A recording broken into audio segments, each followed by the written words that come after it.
What's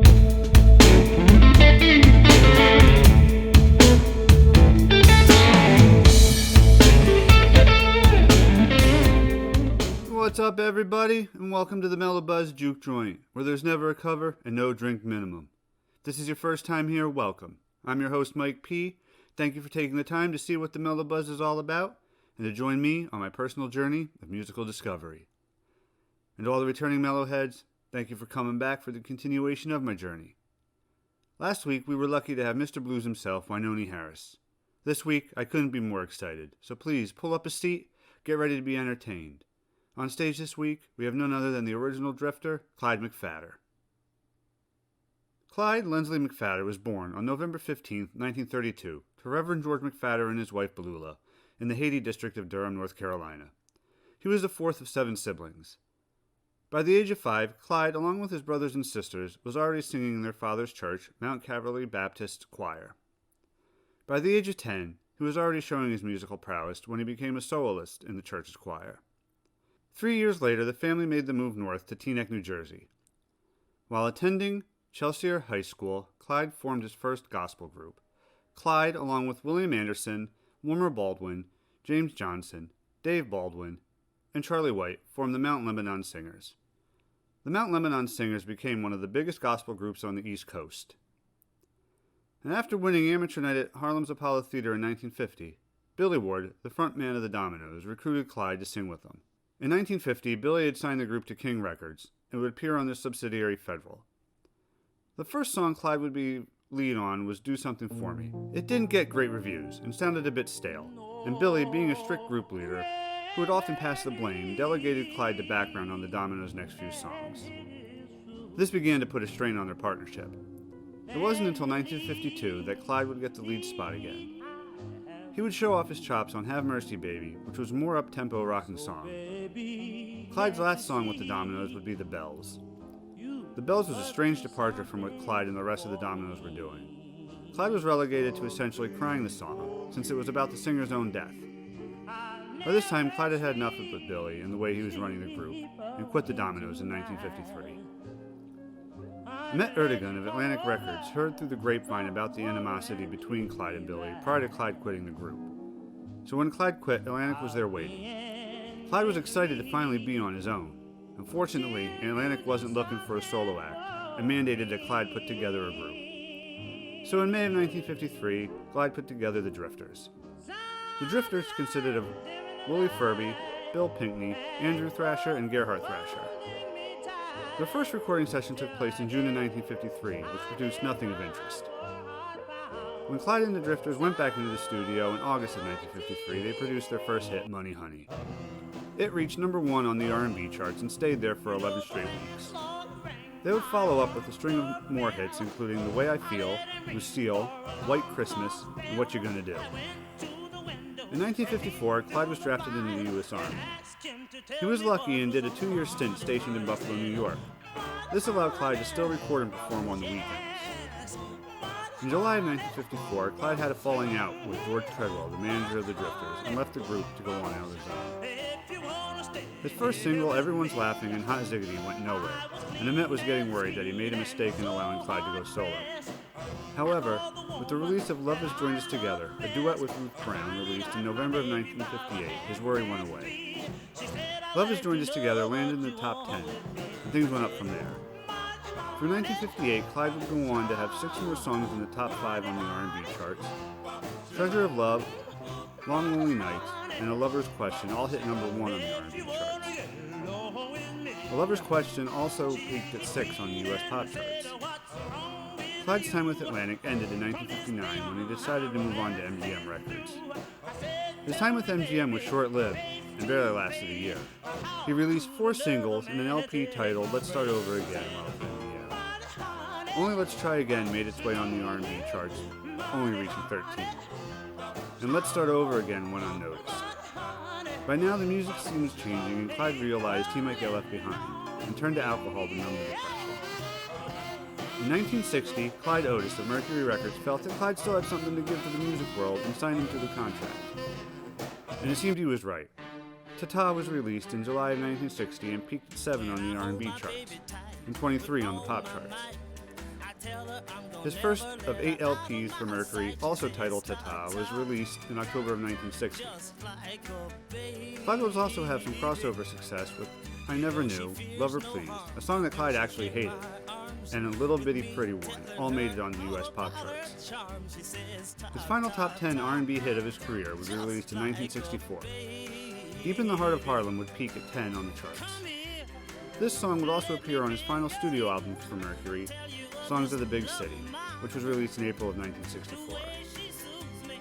Clyde's drug and alcohol addiction has taken a hold by now, making him very unreliable. He'd get fired from just about every live gig he'd booked because he wouldn't show up. And Clyde's Live at the Apollo LP, which was released in August of 1964, showed that he could still perform at a high level, but his sound had become stale and outdated. His first single for Mercury, Crying Won't Help You Now, was released in April of 1965 and only made it to 22 on the R&B charts. Alan Lorber, who worked with Clyde in the past, could still see through the drugs and alcohol and see that there was still something in Clyde. Alan was able to get him signed to the Amy record label. Clyde would go down to Muscle Shoals and record with Rick Hall and Bill Montgomery. They handpicked songs that would complement Clyde. The first single, Everybody's Somebody Fool and I Belong to You, was released in November of 1965. As with his first single and subsequent releases, the Clyde of old would shine through, but the years of drug and alcohol abuse could be heard as well. His voice would sound strained at times and his confidence in his voice was gone. Following the release of Dream I Died and Lonely People Can't Afford to Cry, his final single with Amy, in August of 1968, Clyde traveled to England for 2 years. He would record for Decca's subsidiary Durham while there. These recording sessions were a nightmare. When he was sober enough to record, he could still make high-quality music, as heard on Only a Fool. Unfortunately, even a reunion with Clyde Otis couldn't reach Clyde. They would go on to produce his final gift to the world in August of 1970, with the release of his Welcome Home LP. The people with Decca were fed up with Clyde's addiction. They pulled all promotion on Welcome Home and let Clyde go. This put Clyde into an even deeper depression and he became a recluse. The years of drug and alcohol abuse had caught up with Clyde, and sadly, on June 13, 1972, at the age of 39, Clyde McPhatter died. So let's take a moment to celebrate the life of Clyde McPhatter and listen to Deep in the Heart of Harlem.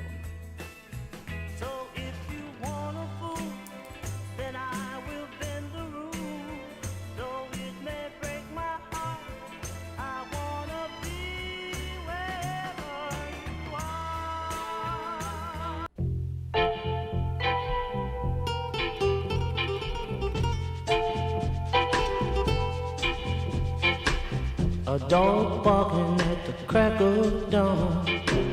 A baby's crying 'cause his mama's gone. I toss and turn and then I stretch and yawn. Another morning, another day.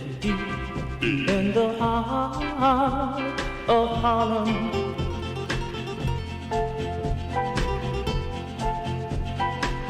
I feel a tenement coming alive. Another working day, I've gotta survive. Fight with the foreman from 8:30 to 5 to make $1 so I can live deep in the heart of Harlem. I push and kick and get my feelings hurt downtown. I'm just a little spoke that helps the wheel go round. If I was rich, maybe I'd move away out to the country where my kids could play. But I can't make it on my poor man's pay. We gotta stay here, can't get away, can't get away from Harlem.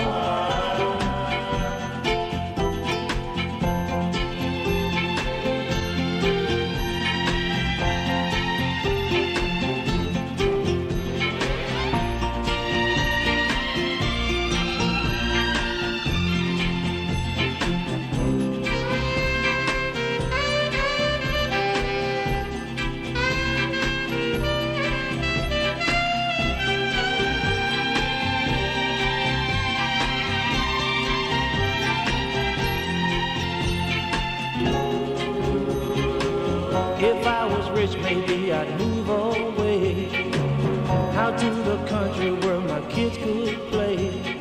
But I can't make it on my poor man's pay. We gotta stay here, can't get away, can't get away from Harlem.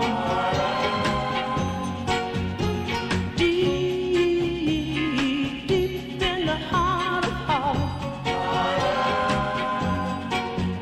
So deep, so deep, so deep in the heart of Harlem.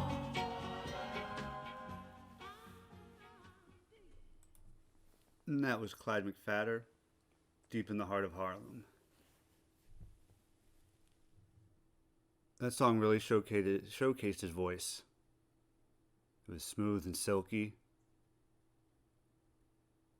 And for the life of me, in the beginning 10 seconds of that song, if you're familiar with rap music at all, it was used as a sample, and I can't put my finger on it. So if anybody knows, it's in the first 10 seconds. If you know what song it's from, please let me know in the comments, because I'm racking my brain and I can't think of it. But it was another great song from another great man with a great voice who died way too young. He would like to sing about what he saw around him. Definitely sounded like it was a song of the day to bring light to the social inadequacies of the world. So I hope you enjoyed this video. Hope you enjoyed the song. If you're new to the channel, please subscribe. And everybody who's watched, please hit that like button. Leave me a comment down below. Give me some feedback. I'd really like some. So everybody have a great day. This is the Mellow Buzz. I'm Mike P. Thank you.